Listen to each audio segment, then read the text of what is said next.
Hello everyone. Solid state कर रहे थे अपन, है ना। तो सॉलिड स्टेट में अपन ने बात कर ली थी एनालिसिस ऑफ क्यूबिक सिस्टम।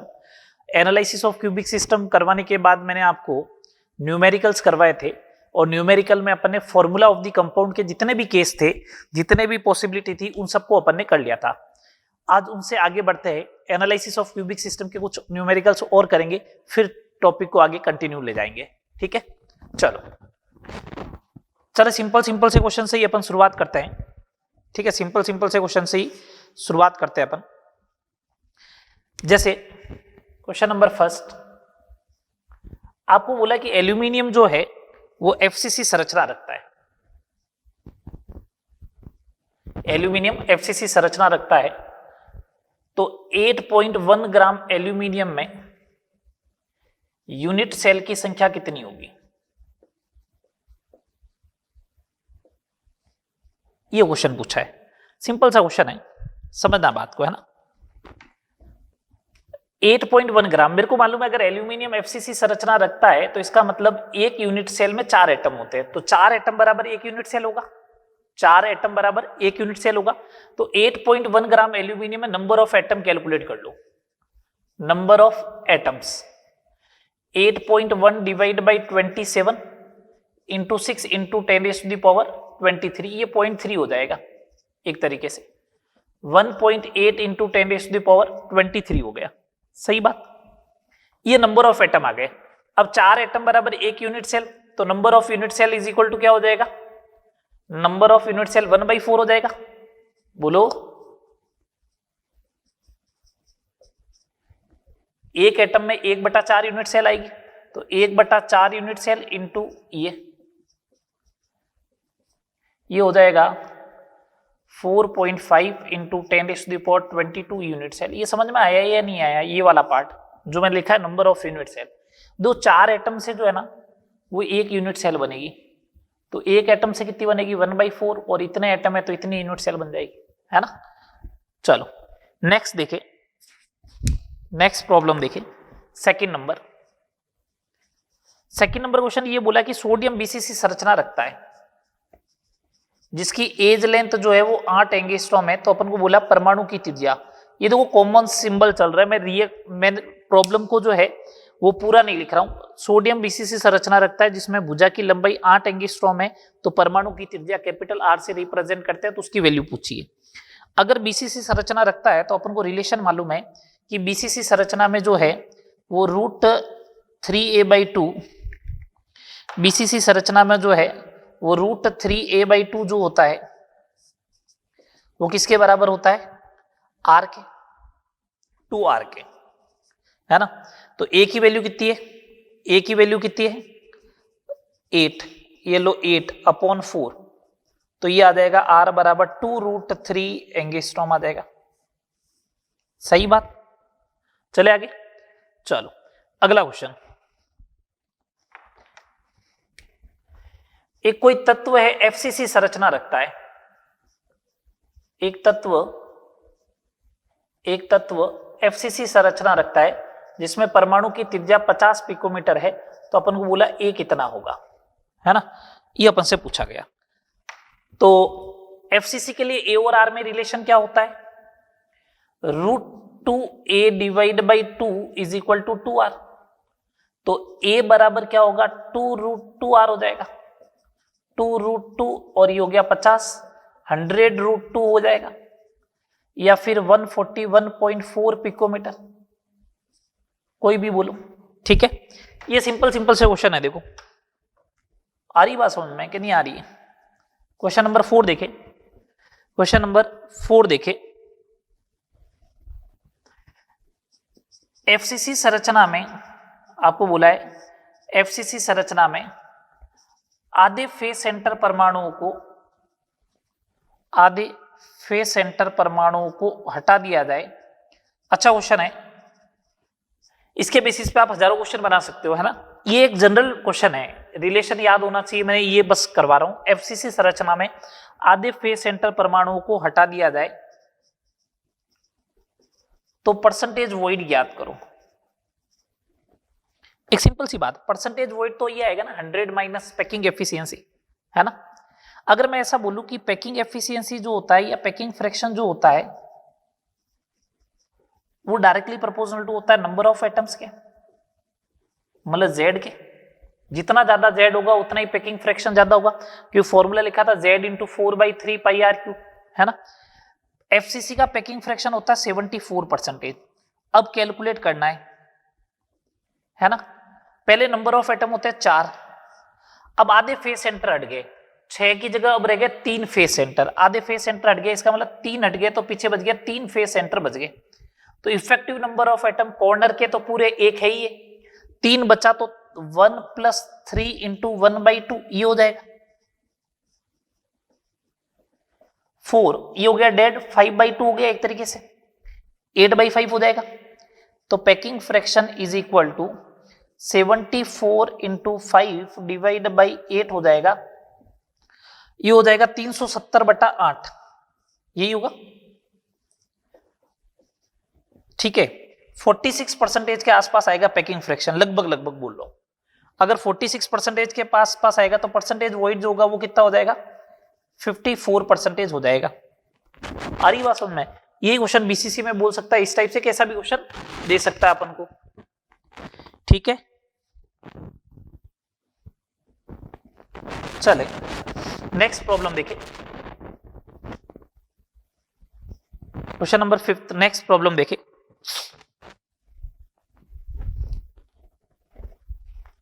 बोला अगर एजी सिल्वर एफसीसी संरचना रखता है जिसमें अपन को भुजा की लंबाई दे रखी है 400 पिकोमीटर दे रखी है, हाँ 400 पिकोमीटर दे रखी है, तो बोला डेंसिटी बताओ इसकी कितनी होगी। अपन को बोला डेंसिटी कितनी होगी, ये अपन से पूछ रहा है, ठीक है। बात सिल्वर है, एफसीसी संरचना है, ए दे रखा है, डेंसिटी पूछ रहा है, ठीक है। एजी है तो एफसीसी संरचना रख रहा है तो जेड बराबर तो 4 हो गया, एटॉमिक वेट 108 होता है तो डेंसिटी बराबर 4 × 108 अपॉन 6 × 10⁻23। एक बात सुनना, ये 4 एंगस्ट्रॉम हो जाएगा, 4 का क्यूब हुआ 64 और ये 10⁻24 ग्राम पर सेंटीमीटर क्यूब में बोल रहा हूं, है ना। तो देखिए डेंसिटी डी बराबर क्या हो जाएगा, 10 ऊपर चला जाएगा, 4 × 1080 अपॉन 6 × 64, ये हो जाएगा 16, है ना। और ये हो जाएगा 18, 180, तो डेंसिटी आएगी 11 पॉइंट समथिंग कुछ आ जाएगी, यही आएगी 11, 170 कितना हो जाता, 176, 40, 11.25 ग्राम पर सेंटीमीटर क्यूब, बोलो सही बात, ये आ जाएगी। चलो नेक्स्ट क्वेश्चन देखिए। बोल रहा है कि मैग्नीशियम बीसीसी संरचना रखता है और इसमें निकटतम परमाणुओं के मध्य की जो दूरी है ना,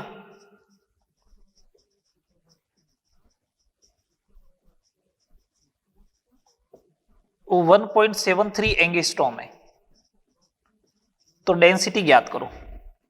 ये अपन से पूछा गया है, ठीक है। एक बात बताओ, मैग्नीशियम अगर बीसीसी संरचना रखता है तो इसका मतलब Z2 हो गया पहली बात तो।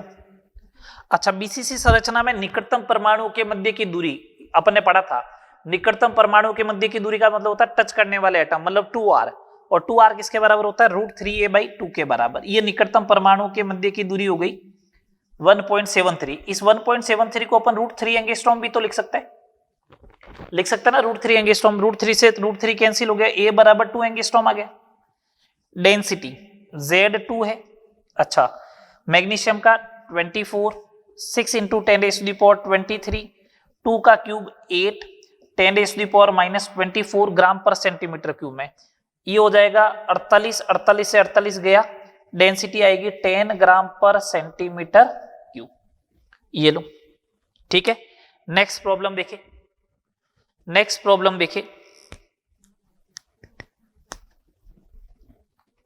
Question number 7। ये क्वेश्चन एग्जाम में आ चुका है। लिथियम बीसीसी संरचना रखता है जिसकी डेंसिटी 530 किलोग्राम पर मीटर क्यूब है, तो ए ज्ञात करो भुजा की लंबाई। इसके ऑप्शन जो दे रखे हैं ना, 4 ऑप्शन, मैं ये चेक करना चाहता हूं। देखो, आपको अगर भुजा ज्ञात करनी पड़ेगी ना, तो एक बात ध्यान रखना, आपको जब ए कैलकुलेट करना पड़ेगा तो ए क्यूब आएगा, तो उसकी पावर 1/3 लेनी पड़ेगी, है ना, क्यूबिक रूट लेना पड़ेगा। आसान काम नहीं है क्यूबिक रूट लेना, लेकिन मैं बताता हूं ऑप्शन से कैसे लिए जाते हैं। आपको ऑप्शन दे रखे हैं, आपको ऑप्शन दे रखे हैं,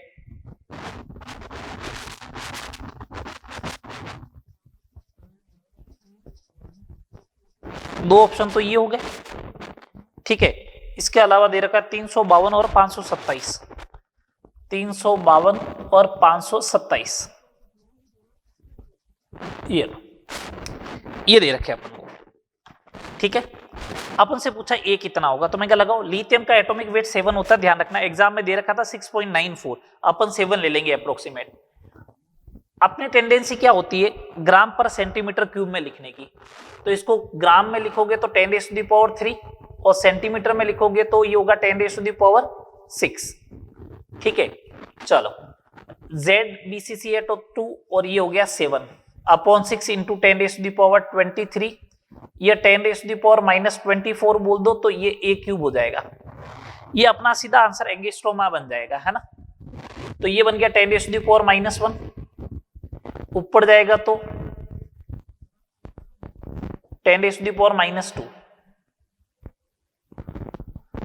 ये है 14, ये है 6 इंटू a क्यूब, तो a क्यूब बराबर ये हो जाएगा 1400/6 इंटू 53, ये हो गया 300।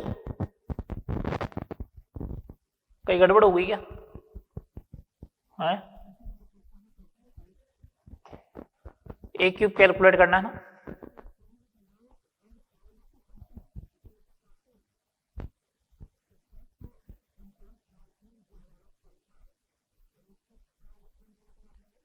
हाँ एक हल्की सी गड़बड़ हुई है।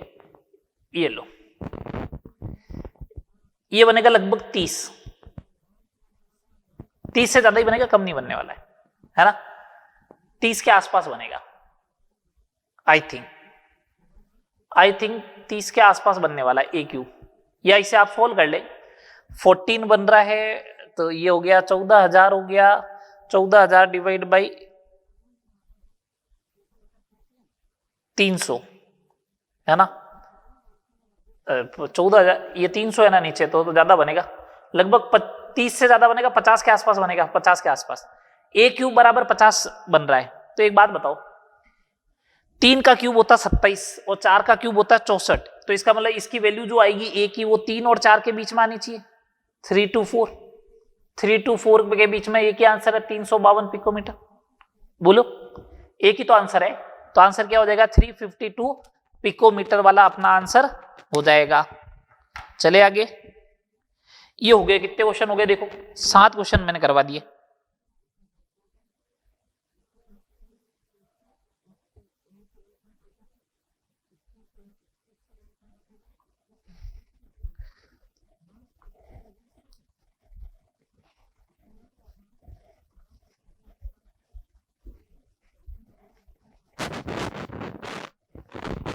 आगे देखो,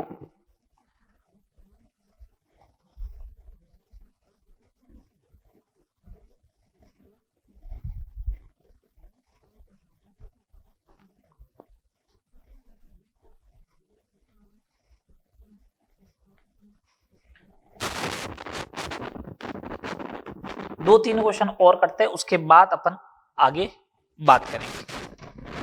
चले, क्वेश्चन नंबर 8।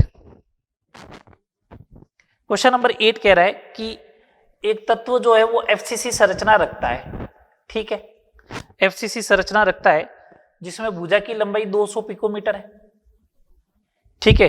घनत्व ज्ञात करना है, 200 ग्राम में परमाणुओं की जो संख्या है, 200 ग्राम में जो परमाणुओं की संख्या है वो है 24 इंटू 10⁻23 है, तो घनत्व ज्ञात करो।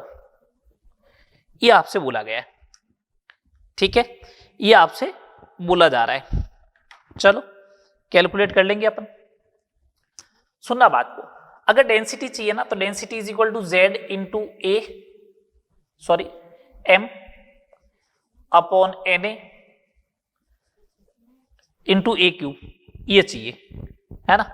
अगर ये होता है तो एक सिंपल सी बात बोल रहा हूं, एम चाहिए मेरे को, तो इसका मतलब ये 24 इंटू 10⁻23 ये 4 मोल हो गया। तो 4 मोल का वेट 200 ग्राम है, तो 1 मोल का वेट कितना हो जाएगा 50 ग्राम। यही अपना क्या होगा मॉलिक्यूलर वेट होगा, यही अपना क्या होगा मॉलिक्यूलर वेट होगा। तो m की वैल्यू तो ये आ गई, बस अब काम हो गया। z 4 है, FCC है, तो ये 50 हो गया, ये 6 इंटू 10⁻23 हो जाएगा, ये 8 इंटू 10⁻⁻24 हो जाएगा, 2000/48 हो जाएगा, लगभग 50 ग्राम पर सेंटीमीटर क्यूब आ जाएगा अप्रोक्सीमेट, ठीक है, अप्रोक्सीमेट इतना आ जाएगा। चले नेक्स्ट प्रॉब्लम देखे, क्वेश्चन नंबर 9। एक यौगिक का अणुभार 37.5 है, ठीक है, और इसका घनत्व 2 ग्राम पर सेंटीमीटर क्यूब है, एज लेंथ 500 पिकोमीटर है। तो बोला है यूनिट सेल की प्रकृति बताओ। मतलब यूनिट सेल आपको आइडेंटिफाई करके बतानी है कि एफसीसी है, बीसीसी है या फिर सिंपल क्यूबिक है। इसका मतलब आपको जेड कैलकुलेट करना है, अल्टीमेटली तो बात ही हुई, आपको क्या कैलकुलेट करना है जेड कैलकुलेट करना है। करो जेड कैलकुलेट करते, आओ जेड कैलकुलेट करते हैं अपन। दो जेड कैसे कैलकुलेट करोगे, जेड कैसे कैलकुलेट करोगे, सुनना बात को ढंग से। आपको जेड कैलकुलेट करना है ना, यूनिट सेल की प्रकृति बतानी है, जेड कैलकुलेट करना है, तो तरीका देखना आराम से।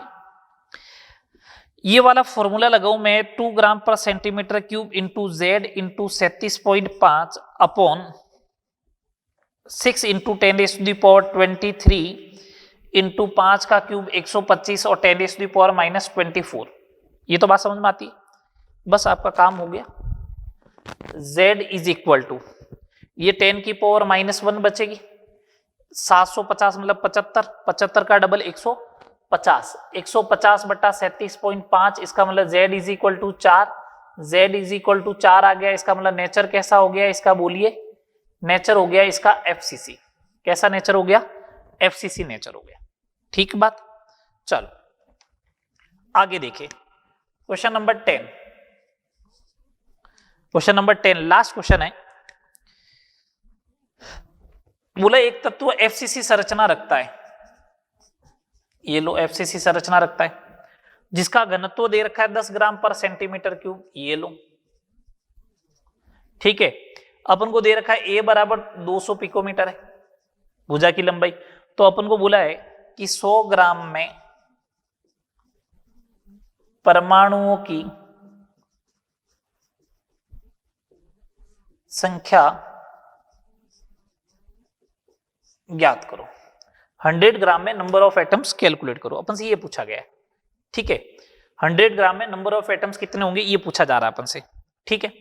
सुनना बात को, इसका मतलब अपन को m कैलकुलेट करना है, पहले तो करो कैलकुलेट करते हैं। FCC संरचना रखता है, इसका मतलब z इज इक्वल टू कितना होगा 4, डेंसिटी दे रखी है 10, 4 इंटू m, Na 6 इंटू 10⁻23, अच्छा 2 है तो 8 इंटू 10⁻⁻24, m बराबर आ गया 12 ग्राम, मॉलिक्यूलर वेट आ गया 12 ग्राम।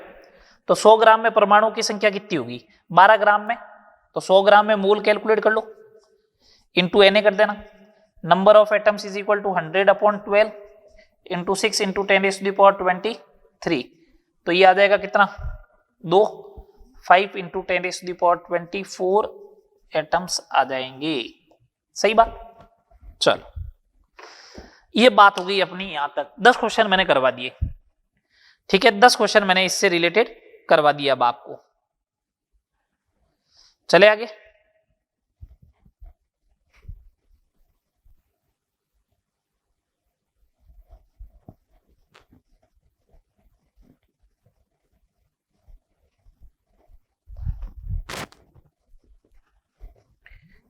अब अपन बात करते हैं वॉइड्स की, रिक्तियां क्या होती है, वॉइड्स के बारे में बात करते हैं।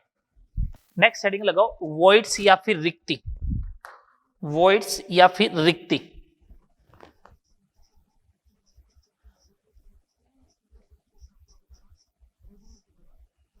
दो यूज करना इंपॉर्टेंट है, दो होता क्या है, ठीक है रट्टा मार लिया।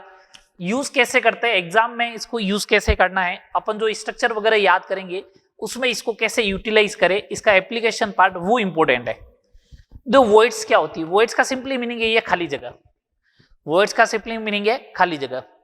कोई क्रिस्टल होगा तो उसमें जो एटम टच करते हैं तो उन टचिंग एटम के बीच में कुछ न कुछ गैप बना हुआ होगा, अभी बताऊंगा, गैप बना हुआ होगा, उस गैप को अपन क्या कहते हैं, वॉइड कहते हैं। तो सबसे पहले अपन इसकी डेफिनेशन की बात करते हैं, सबसे पहले अपन इसके डेफिनेशन की बात करते हैं।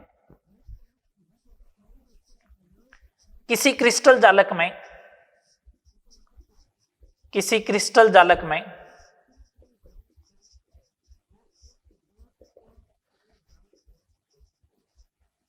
स्पर्श करने वाले परमाणु, टचिंग एटम, स्पर्श करने वाले परमाणुओं के मध्य बनने वाले रिक्त स्थान को, रिक्त स्थान को वॉइड्स या फिर रिक्ति कहते हैं। मैं वॉइड ही बोलूंगा बार बार, है ना। The gap form in between, the gap form in between touching atoms या touching sphere of crystal lattice. एक क्रिस्टल लैटिस के टचिंग एटम जो है, स्पर्श करने वाले जो परमाणु हैं, उनके मध्य बनने वाले रिक्त स्थान को अपन क्या कहते हैं, वॉइड कहते हैं या फिर क्या कहते हैं, रिक्ति कहते हैं। आ रही बात समझ में। चलो, रिक्ति जो होती है वो दो टाइप की होती है, वॉइड्स जो होती है वो दो टाइप की होती है। कौन कौन सी, एक तो होती है प्लेनर वॉइड्स, एक होती है नॉन प्लेनर वॉइड्स, है ना। प्लेनर वॉइड्स का मतलब क्या, प्लेनर वॉइड्स का मतलब क्या, सुनना बात को। प्लेनर वॉइड्स का मतलब ये होता है कि ऐसी वॉइड जिसमें touching atom, touching atoms and void एक ही प्लेन में हो, एक ही तल में हो। टचिंग एटम्स एंड वॉइड एक ही प्लेन में उपस्थित हो, टचिंग एटम्स एंड वॉइड एक ही प्लेन में उपस्थित हो तो उसे प्लेनर वॉइड कहते हैं। कौन कौन सी होती है, ट्राइगोनल वॉइड, त्रिकोणीय, और एक होती है स्क्वायर वॉइड, वर्गाकार, त्रिकोणीय एवं वर्गाकार।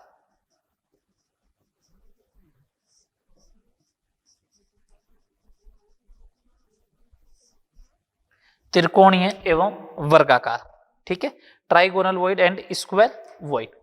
नॉन प्लेनर वॉइड जिसमें टचिंग एटम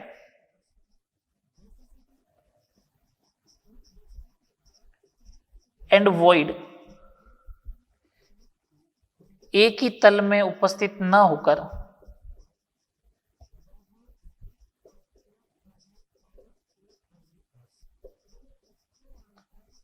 अलग अलग तल में होते हैं,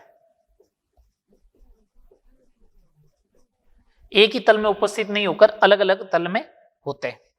इनके एग्जाम्पल देखिए, ठीक है, टचिंग एटम और वॉइड एक ही तल में उपस्थित न होकर अलग अलग तल में होते हैं। इनके एग्जाम्पल टेट्राहेड्रल,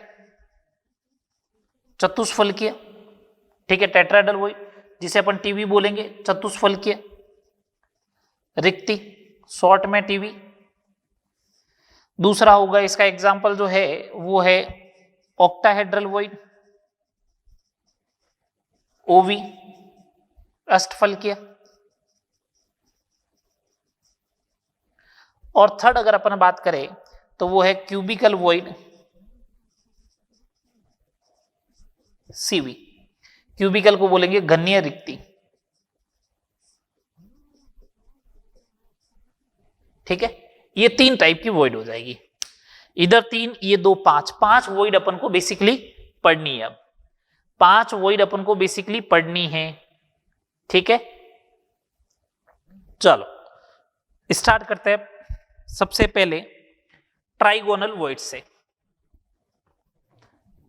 कुछ पॉइंट लिखने होंगे मेरे को इनके बारे में। 3 पॉइंट लिखूंगा बेसिकली ट्राइगोनल वॉइड्स। एक तो वो बनेगी कैसे, डायग्राम। सेकंड नंबर, वॉइड का कोऑर्डिनेशन नंबर कितना होगा। और थर्ड नंबर, उसका रेडियस रेशियो अपन कैलकुलेट करेंगे। क्या कैलकुलेट करेंगे, रेडियस रेशियो। पहला पॉइंट बनेगा कैसे,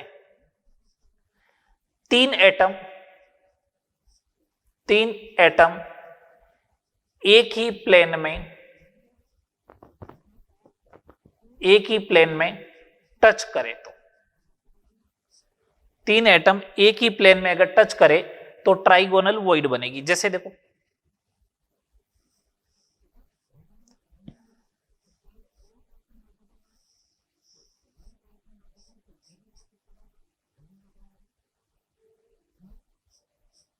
ये देखो, ये 3 एटम एक दूसरे को टच किए एक ही प्लेन में। ये जो वॉइड बनी ना यहां पे, ये देखो खाली जगह, इसको अपन बोलते हैं ट्राइगोनल वॉइड। टीवी नहीं, ट्राइगोनल वॉइड।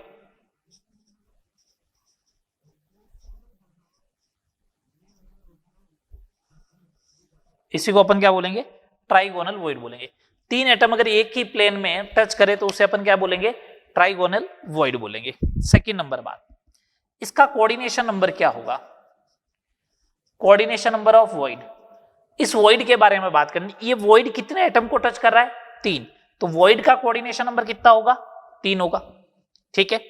थर्ड नंबर पर कैपिटल आर मेन एटम की त्रिज्या है और स्मॉल आर मैंने मान ली वॉइड की त्रिज्या है।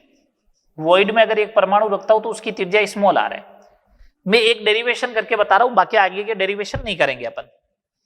मान लो देखो, ये तीनों के अगर सेंटर को अगर अपन मिलाओगे तो इक्विलेटरल ट्राइंगल बनेगा। क्यों, ये भी 2r, ये भी 2r, ये भी 2r, ये देखो इस टाइप से, है ना। और यहां पे वॉइड है, तो ये एंगल जो है वो 60 का बन रहा था, तो मैंने ये 30 का ले लिया और यहां से एक परपेंडिकुलर ड्रॉ किया तो ये r हो गया, है ना। मैं क्या करता हूं, cos थीटा लेता हूं। cos थीटा होता है क्या, आधार बटा कर्ण। आधार है r और कर्ण किसके बराबर होगा, ये वॉइड इस वाले एटम को टच कर रहा है तो r प्लस स्मॉल r, ये होगा √3/2।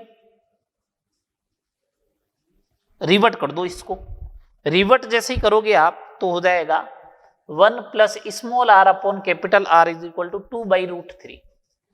तो small r to capital R 2/√3 minus 1 हो जाएगा। इसे आप सोल्व कर ले, 0.155 आ जाएगा। ये हो जाएगा small r to capital R। मतलब वॉइड का रेडियस अपॉन मेन एटम का रेडियस जो आएगा वो 0.155 आएगा। समझ में आ रही है ये बात, बोलो, ठीक है। चले नेक्स्ट देखें। नेक्स्ट अपन अगर बात करें second number, square void. Square void क्या होगा, स्क्वायर वॉइड में 4 एटम एक दूसरे को टच करने चाहिए। 4 एटम एक दूसरे को टच करने चाहिए।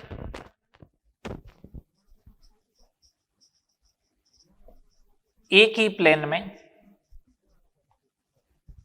4 एटम एक ही प्लेन में टच करे फिर तो डायग्राम कैसे बनेगा, देखो।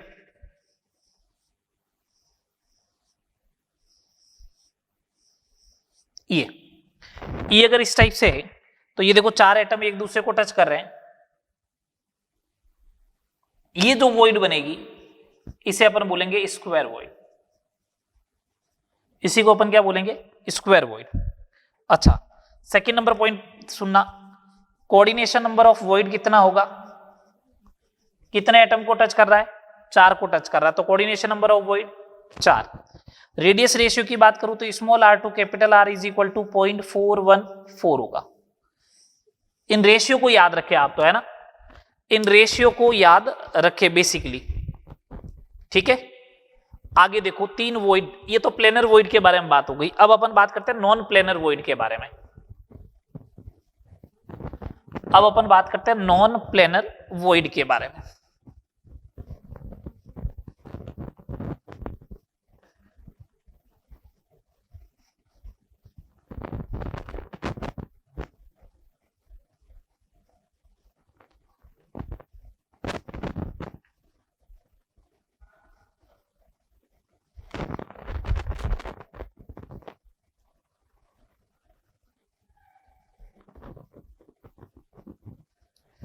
बात करें नॉन प्लेनर वॉइड के बारे में, चल।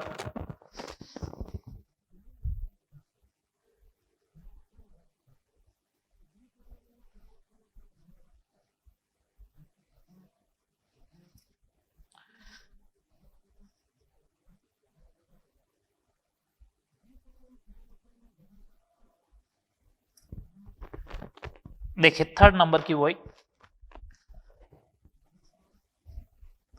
थर्ड नंबर की वॉइड की अगर अपन बात करें तो है वो टेट्राहेड्रल वॉइड, चतुष्फलकीय रिक्ति, टीवी। टेट्राहेड्रल वॉइड, चतुष्फलकीय रिक्ति क्या होती है उसके बारे में बात करते हैं। सबसे पहले डायग्राम कैसे बनेगा वो देख लो। 3 एटम एक ही प्लेन में,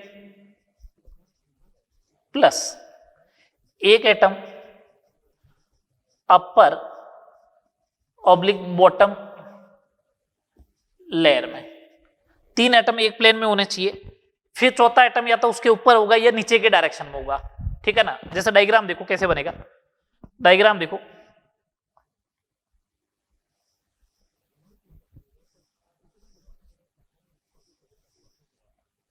ये 3 एटम एक ही प्लेन में हो गए 3 एटम एक ही प्लेन।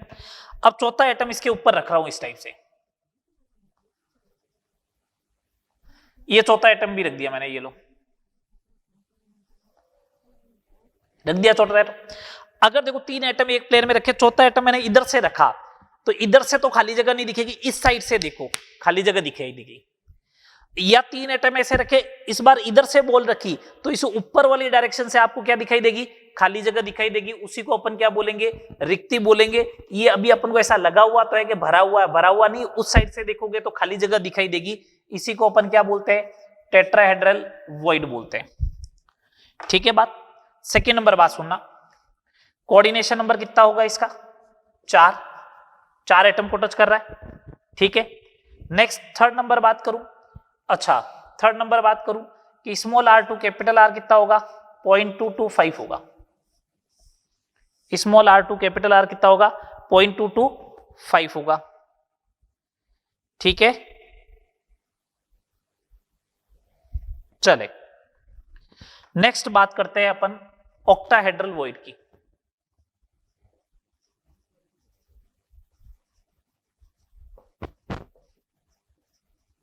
ओवी,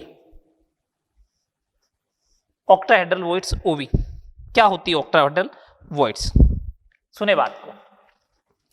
ऑक्टाहेड्रल वॉइड्स होती क्या है? चार एटम दो तरीके से बना सकता हूं। 4 एटम्स इन सेम प्लेन, एक ही तल में हो, plus 1 atom in upper layer, plus 1 atom in bottom layer. आपको मालूम है, अगर SF6 के बारे में अगर आपको इंफॉर्मेशन है, सल्फर हेक्साफ्लोराइड ऑक्टाहेड्रल होता है और इस टाइप का होता है। देखो ये 4 फ्लोरीन एक ही प्लेन में, एक फ्लोरीन अपर वाले में, एक फ्लोरीन बॉटम वाले में, तो मैंने यही लिखा है, ठीक है। एक तो ये, दूसरा ये हो सकता है alternative way, 3 atom in same plane plus 3 atom in upper और बॉटम लेयर। 3 एटम जो होंगे वो या तो अपर में होंगे या बॉटम लेयर में होंगे। ठीक है, डायग्राम देखिए आप तो पहले, ये 4 एटम सेम प्लेन में होने चाहिए, इसका मतलब ये हुआ।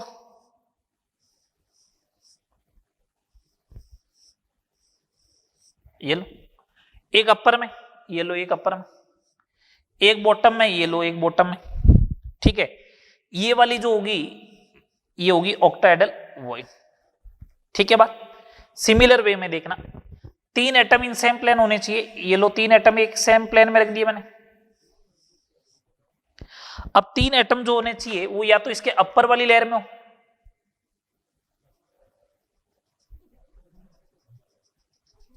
या फिर 3 एटम जो होना चाहिए वो बॉटम वाली लेयर में होना चाहिए, इस टाइप से।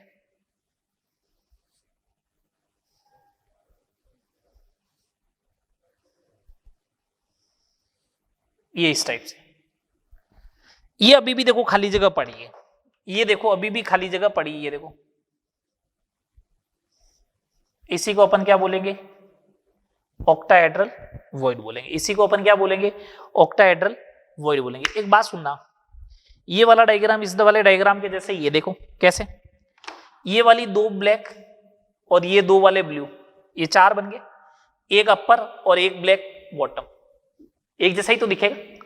ठीक है, सेकेंड नंबर, इसका कोऑर्डिनेशन नंबर कितना होगा? 6 एटम को टच करेगा, 4 सेम प्लेन में, एक अपर और एक लोअर वाले को।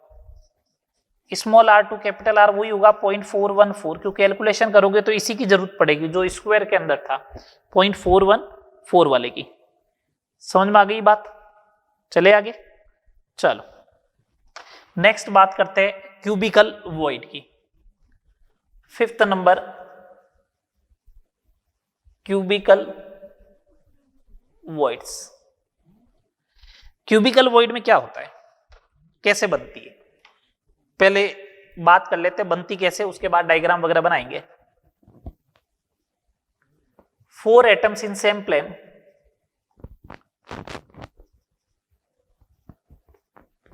Plus 4 atoms in upper oblique bottom layer.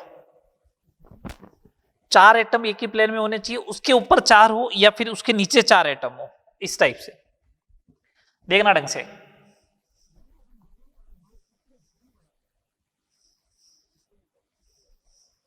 ये 4 एटम हो गए। अब 4 एटम मैं दूसरे इसके जस्ट ऊपर रखूंगा ना, तो या तो वो दिखाई देंगे या फिर ये वाले दिखाई देंगे। तो मैं उन 4 एटम को ऐसे बना रहा हूं डॉटेड करके।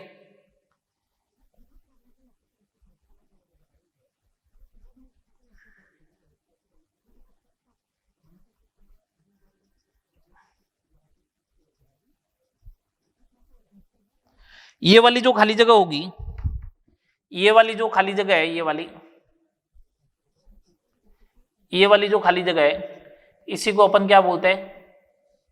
क्यूबिकल वॉइड बोलते हैं। ये वाली जो खाली जगह होगी इसी को अपन क्या बोलेंगे? क्यूबिकल वॉइड बोलेंगे। तो ये बनी कैसे एक्चुअल में, देखो बात समझना।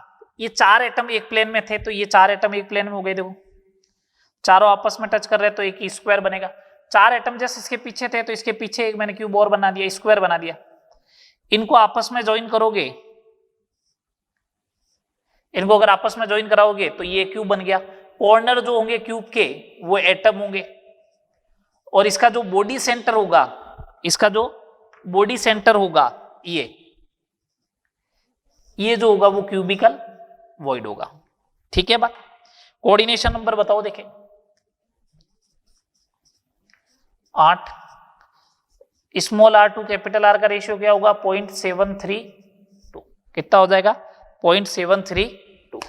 इसको आपको याद रखना है। बात समझ में आ गई? सारी वॉइड समझ में आ गई? यूज कैसे करना है कैसे नहीं करना मैं आगे आपको एक्सप्लेन करता जा रहा हूं। ठीक है?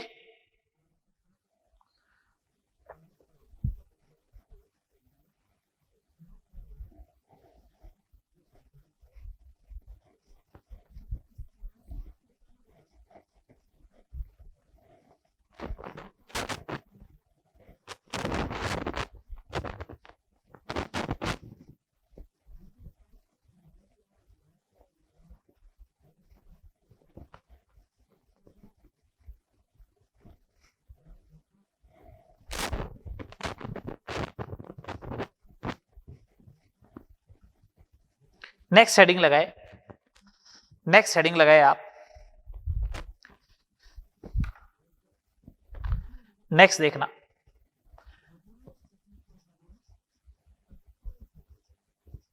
रेडियस रेशियो, त्रिज्या अनुपात।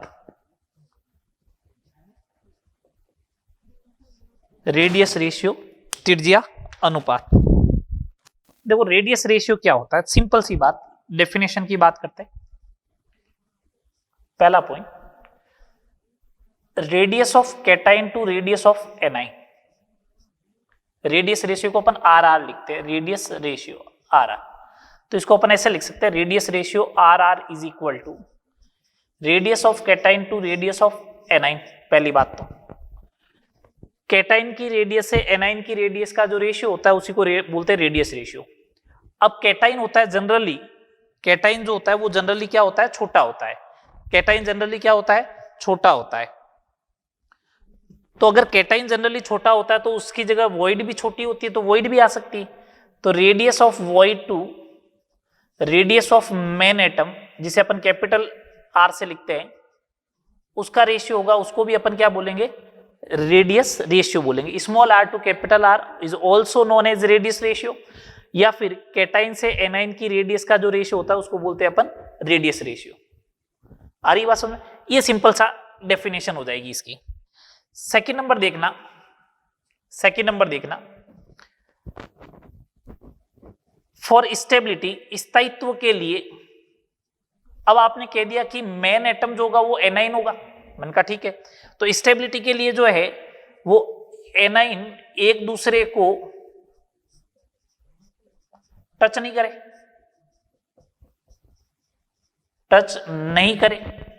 नेगेटिव नेगेटिव में रिपल्शन हो जाएगा ना। और सेकंड नंबर, कैटाइन एनाइंस को टच करे, फिर तो कैटाइन जो है वो एनाइंस को क्या करे, टच करे। समझ में आ रही है बात? कैटाइन तो एनाइन को टच करे, लेकिन एनाइन एनाइन आपस में एक दूसरे को टच नहीं करना चाहिए। ठीक है बात? एनाइन एनाइन आपस में एक दूसरे को टच नहीं करना चाहिए। ठीक है, तो उसके बेसिस पे देखे, ये मेन एटम थे अपने ट्राइगोनल वॉइड में, समझना, ये एनाइन था, ये एनाइन था, ये एनाइन था। यहां पे एक छोटा सा एटम फंसा हुआ था, यहां पे एक छोटा सा एटम फंसा हुआ था, जिसे अपन ने बोला था कैटाइन है ये, प्लस। ठीक है, लेकिन एनाइन और एनाइन टच कर रहा है, तो स्टेबिलिटी के लिए, स्थायित्व को बढ़ाने के लिए ये एटम एक दूसरे से दूर होंगे, टच नहीं करेंगे। ये लो, लेकिन कैटाइन जो है वो तो एनाइन को टच करेगा ना, कैटाइन जो है वो तो एनाइन को टच करेगा ना। अगर कैटाइन एनाइन को टच करा तो ये वाली सिचुएशन बनेगी। अगर ये वाली सिचुएशन बन रही है, तो देखो यहां से यहां आया तो कैटाइन की रेडियस बढ़ गई, ये बढ़ गया, तो रेडियस रेशियो बढ़ेगा या नहीं बढ़ेगा? तो रेडियस रेशियो भी क्या हो गया, इंक्रीज हो गया। तो इसका मतलब जो पहले लिखा है ना वो तो लिमिटिंग वैल्यू है, वो तो सबसे कम वैल्यू है। स्थायित्व तो बढ़ाना है तो वैल्यू क्या होती जाएगी, बढ़ती जाएगी। ठीक है, तो देखो, तो देखना थर्ड नंबर पॉइंट, मैं यहां पे लिख रहा हूं रेडियस रेशियो की रेंज ऑफ रेडियस रेशियो। तो उसके बेसिस पे यहां पे लिख रहा हूं टाइप ऑफ वॉइड कौन सी होगी, उसके बेसिस पे लिख रहा हूं उसका कोऑर्डिनेशन नंबर क्या होगा, और उसी के बेसिस पे लिखूंगा उसका एग्जाम्पल क्या होगा। ठीक है ना, उसी के बेसिस पे लिखूंगा उसका एग्जाम्पल क्या होगा। आराम से समझना। अगर रेंज ऑफ रेडियस रेशियो जो है वो 0.155 से ज्यादा तो है, लेकिन 0.225 से कम है, तो ट्राइगोनल वॉइड होती है। और ट्राइगोनल वॉइड की कोऑर्डिनेशन नंबर 3 होती है। अपने सिलेबस में नहीं है तो अपन को एग्जाम्पल याद नहीं रखना है। ठीक है, तो ये वैल्यू के बराबर हो गया, इसका मतलब ट्राइगोनल वॉइड होगी। अगर रेडियस रेशियो जो है वो 0.225 के तो बराबर तो है, लेकिन 0.414 के से कम है, टेट्राहेड्रल वॉइड होगी। कोऑर्डिनेशन नंबर होगा 4। एग्जाम्पल बता देता हूं, ZnS CaF2 Na2O, ये हो जाएगा। ठीक है, अगर रेडियस रेशियो की वैल्यू 0.414 हो गई, लेकिन 0.732 से कम है तो ऑक्टाहेड्रल वॉइड होगी। अब आप बोलोगे स्क्वायर वॉइड भी तो हो सकती है, मैं कहा हो तो सकती है। 3 डायमेंशन में बोले तो ऑक्टाहेड्रल, और अगर 2 डायमेंशन में बोले, एक ही प्लेन में बोले, प्लेनर बोले, तो उस समय ध्यान रखना वो कौन सी हो जाएगी, स्क्वायर वॉइड हो जाएगी। तो यहां कोऑर्डिनेशन नंबर 6 एग्जांपल NaCl, ठीक है। और अगर रेडियस रेशियो की वैल्यू 0.732 से ज्यादा हो लेकिन 1 से कम हो तो इसे बोलते हैं क्यूबिकल वॉइड। 8 एग्जाम्पल हो जाएगा सीजियम क्लोराइड। कौन सा एग्जाम्पल हो जाएगा, सीजियम क्लोराइड इसका एग्जाम्पल हो जाएगा। आ रही बात समझ में, सीजियम क्लोराइड इसका एग्जाम्पल हो जाएगा। चले, ये बेसिक आइडिया है। अब सुनना बात को, इस कोऑर्डिनेशन, ये रेडियस रेशियो का यूज कैसे करना है, एप्लीकेशन क्या है इसकी। 2 एप्लीकेशन है basically. Application of radius ratio, first किसी आयनिक यौगिक का स्ट्रक्चर ज्ञात करना, किसी आयनिक यौगिक का स्ट्रक्चर या संरचना ज्ञात करनी, और दूसरा किसी धनायन या किसी आयन की कोऑर्डिनेशन नंबर ज्ञात करना, ठीक है। ये 2 इसकी बेसिक एप्लीकेशन रहेगी। ये मैं आगे पढ़ाऊंगा। इसका एक एग्जांपल बताता हूं। जैसे देखो, आपको एक क्वेश्चन दे रखा है कि किसी धनायन की त्रिज्या 110 पिकोमीटर है और ऋणायन की त्रिज्या जो है ना वो 230 पिकोमीटर है। अब पूछा है कि धनायन की कोऑर्डिनेशन नंबर ज्ञात करो। तो मैंने कहा एक काम करो, रेडियस रेशियो कैलकुलेट कर लो पहले आप। तो अपन ने रेडियस रेशियो कैलकुलेट किया, R+2 R- 110/230, ये जो आएगा वो अप्रोक्सीमेट 0.5 आएगा। तो रेडियस रेशियो की वैल्यू जो है वो 0.414 से तो ज्यादा आ रही है, लेकिन 0.732 से कम आ रही है। इसका मतलब वॉइड जो होगी इसके अंदर वो होगी ऑक्टाहेड्रल, ओवी वॉइड होगी। और ऑक्टाहेड्रल का कोऑर्डिनेशन नंबर जो होता है वो कितना होता है, 6। कोऑर्डिनेशन नंबर कितना होता है, 6। समझ में आ गई बात। तो ये इस टाइप से क्वेश्चन बनते हैं। सेकेंड नंबर क्वेश्चन और कैसे बन सकता है, सुनना बात को। अगर आपको बोले, यदि आपको ऐसा बोल दिया जाए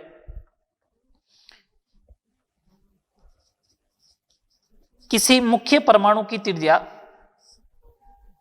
जिससे क्रिस्टल जालक बना हुआ हो, किसी मुख्य परमाणु की त्रिज्या 100 पिकोमीटर है, तो उसमें फिट होने वाली ट्राइगोनल वॉइड या ट्राइगोनल वॉइड में की त्रिज्या ज्ञात करो। ट्राइगोनल वॉइड में फिट होने वाले एटम, ऐसे लिखो, ट्राइगोनल वॉइड, तो ट्राइगोनल वॉइड में फिट होने वाले परमाणु की त्रिज्या ज्ञात करो। अब एग्जैक्ट बोला फिट होना चाहिए, क्या बोला अपन को, एग्जैक्ट बोला है कि फिट होना चाहिए। अब फिट होना चाहिए इसका मतलब ये हो गया कि radius of cation to radius of anion 0.155 होना चाहिए। कैटाइन वॉइड में आएगा, ये 100 15.5 पिकोमीटर, कितना हो जाएगा, 15.5 पिकोमीटर। ये जो मैंने बताया है इस टाइप के हर वॉइड के ऊपर क्वेश्चन बन सकता है, ठीक है। चलो नेक्स्ट देखें।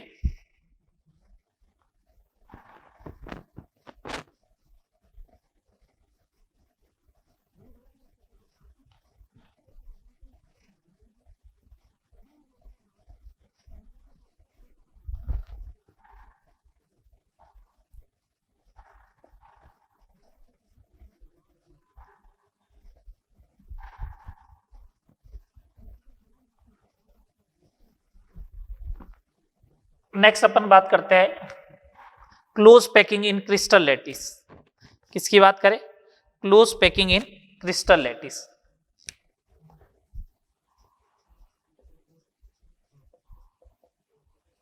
निबिड़ संकुलन,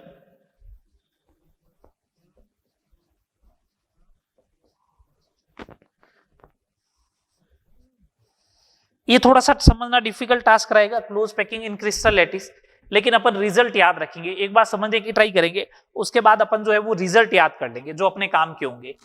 ठीक है, close packing in crystal lattice. Close packing का मतलब होता है कि वॉइड कम से कम रखो। वॉइड कम से कम रखने का एक ही तरीका है, एटम को एक दूसरे के पास सटा सटा के रखे, मतलब एटम को टच करते हुए रखना चाहिए अपन को। ठीक है, तो पहली पैकिंग है इसके अंदर 1D क्लोज पैकिंग, 1 डायमेंशन में 1D क्लोज पैकिंग। एक बात सुनना ढंग से, एक ही डायमेंशन में रखना है, तो इसका मतलब एक लाइन में ही होगा। एक लाइन में तो सीधा आप ऐसे रख दो, फिर तो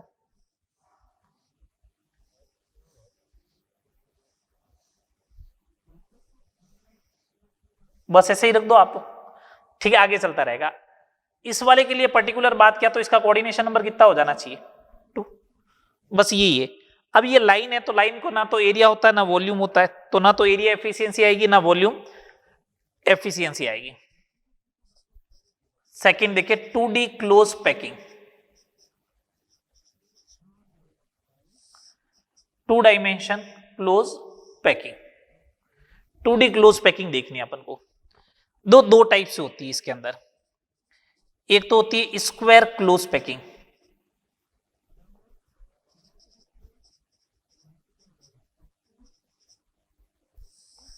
स्क्वायर क्लोज पैकिंग कैसे होगी, देखो समझना।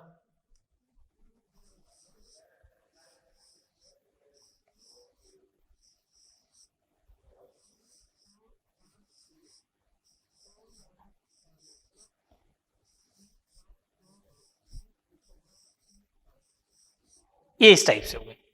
लो चलो एक इधर और बना लेता हूं मैं।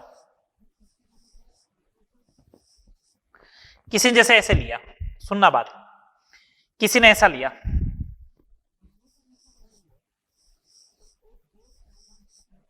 ये लो, किसी ने ये 4 एटम लिए, ये 4 एटम को टच कर रहे हैं, 4 एटम जो टच कर रहे हैं इनके सेंटर को मिलाया, तो इनको सेंटर को मिलाने पर एक स्क्वायर बन रहा है, इसलिए इसका नाम है स्क्वायर क्लोज पैकिंग। एक ये, एक देखो ये है, इस एटम को जो 4 एटम टच कर रहे हैं इन सबको आपस में मिलाओ सेंटर को, तो एक ये भी क्या बनेगी, स्क्वायर क्लोज पैकिंग बनेगी। लेकिन दोनों अलग अलग दिख रही है, दोनों अलग अलग दिख रही है। ठीक है, मैं एक बात तो ये बोल दूं कि अगर ये स्क्वायर क्लोज पैकिंग है तो इसके अंदर टाइप ऑफ वॉइड जो चल रही है ना, टाइप ऑफ वॉइड, वो टाइप ऑफ वॉइड चल रही है स्क्वायर वॉइड। सेकंड नंबर, मैं एटम के कोऑर्डिनेशन नंबर की बात कर रहा हूं, तो एक एटम जो है वो नियरेस्ट 4 एटम को टच कर रहा है, तो कोऑर्डिनेशन नंबर हो गया 4। ठीक है, थर्ड नंबर अपन कैलकुलेट करते हैं एरिया एफिशिएंसी। 2 डायमेंशन का है तो एरिया ही कैलकुलेट होगा, एरिया एफिशिएंसी। ठीक है, दो ये वाला डायग्राम लिया, ये वाला डायग्राम लिया अगर आपने, ठीक है, तो इस एरिया एफिशिएंसी कैलकुलेट करनी है, तो यहां पे 90 का एंगल बन रहा है, 90 का एंगल बनेगा तो एटम 1/4 होगा, क्यों 360 डिग्री जब होती है तो एक एटम कंसीडर होता है, तो 90 पे 1/4 1/4 1/4 1/4 है ना। तो एरिया एफिशिएंसी जो आएगी, एक एटम आया और एक एटम का पाई आर स्क्वायर अपॉन, इसका होगा ए स्क्वायर की जगह 2r का स्क्वायर मल्टीप्लाई बाई 100 पाई 25 पाई आ जाएगा, 25 पाई। 25 पाई को अगर आप सोल्व करोगे तो अप्रोक्सीमेट 78% आएगा। अब जो एक बार एग्जाम में ये पूछ लिया गया, ये दे दिया था डायरेक्ट एग्जाम में दे रखा है, जेईई के अंदर आया था क्वेश्चन, ये डायग्राम बना के दे दिया और पूछा कितना होगा।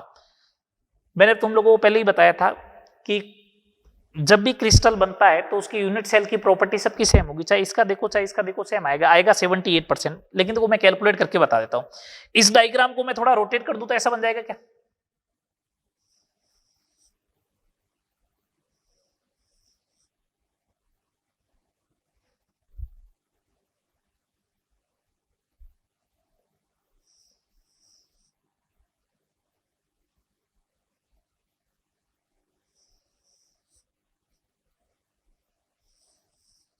ये इस टाइप से।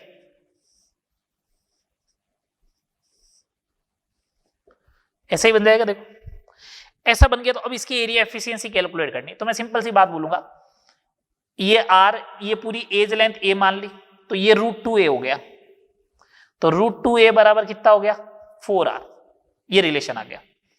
Area efficiency is equal to 90 90 90 1 और ये एक पूरा 2, ए स्क्वायर का मतलब 2√2 का square into R square into 100, R square से आर स्क्वायर गया, ये हो गया 4 8 8 ऊपर है 2, तो वापस हो गया 1/4, ये आया देखो 25 पाई आएगा, मतलब 78% आएगा। सही बात बोलो। चलो ये तो बात हो गई 2 डायमेंशन में क्लोज पैकिंग में, पहली स्क्वायर क्लोज पैकिंग। दूसरी देखें, दूसरी है hexagonal close packing means HCP, hexagonal close packing HCP।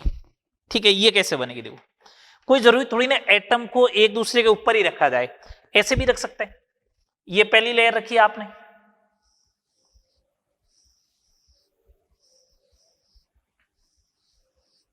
ये पहली लेयर रखी, पहली लेयर में जहां पे खाली स्थान बन रही है ना, वहां पे दूसरी लेयर रख दी आपने, ये इस टाइप से।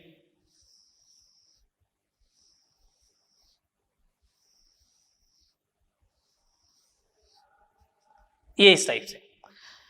अब देखो अरेंजमेंट कुछ चेंज हो गया, ये एटम देखना, ये नियरेस्ट 6 एटम को टच कर रहा है, और इनके अगर सेंटर को मिलाया जाए तो एक हेक्सागोन बनेगा, इसलिए इसका नाम है hexagonal close packing.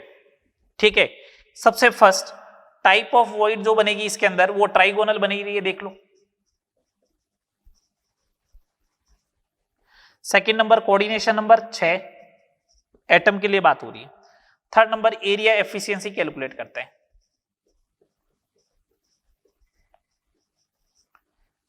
Area efficiency calculate करते हैं। एरिया एफिशिएंसी क्या हो जाएगी इसकी देखना, अगर इसकी एरिया एफिशिएंसी कैलकुलेट करोगे आप तो एरिया एफिशिएंसी क्या आएगी देखना, ये 120 का एंगल है, तो एटम कितना आ गया 1/3 आ गया, 1/3 1/3 1/3, एक इधर हो गया 2 और एक हो गया 3, 3 into pi R square upon ये, इसका एरिया कैलकुलेट करना है, तो देखो केयर से कैलकुलेट करूंगा। ये एक इक्विलैटरल ट्राइंगल बनेगा, ये एक इक्विलैटरल ट्राइंगल बनेगा, ऐसे 6 ट्राइंगल बनेंगे, और एक इक्विलैटरल का होता है 3/3 रूट में 3/4 ए स्क्वायर, और ए की जगह क्या है 2r का स्क्वायर मल्टीप्लाई बाई 100। ये इक्विलैटरल ट्राइंगल बन रहा है, समबाहु त्रिभुज बन रहा है। समबाहु त्रिभुज का क्षेत्रफल जो होता है वो होता है √3/4 ए स्क्वायर, भुजा का स्क्वायर। यहां पे भुजा r प्लस r 2r के बराबर है, तो a की जगह मैंने 2r रख दिया। हाँ कैलकुलेट करो भैया, r स्क्वायर से r स्क्वायर गया, 4 से 4 गया, ये बच गया 2, 100 पाई अपॉन 2√3। अगर इसको आप कैलकुलेट करते हो तो लगभग 91% के आसपास आता है। जितनी ज्यादा पैकिंग एफिशिएंसी होगी, जितनी ज्यादा पैकिंग एफिशिएंसी होगी, एरिया एफिशिएंसी होगी, उतना ही क्रिस्टल जो होगा वो ज्यादा स्टेबल होगा।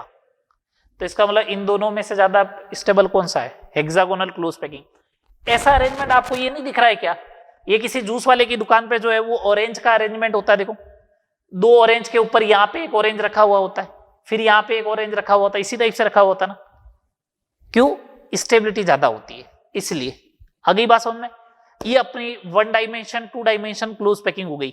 नेक्स्ट लेक्चर में अपन बात करेंगे 3 dimensional close packing, tetrahedral octahedral void की लोकेशन, नंबर वगैरह, इन सब की बात करेंगे। उसके बाद अपन स्टार्ट करेंगे स्ट्रक्चर ऑफ आयोनिक कंपाउंड। ठीक है, यहां तक करें, मिलते हैं नेक्स्ट लेक्चर में।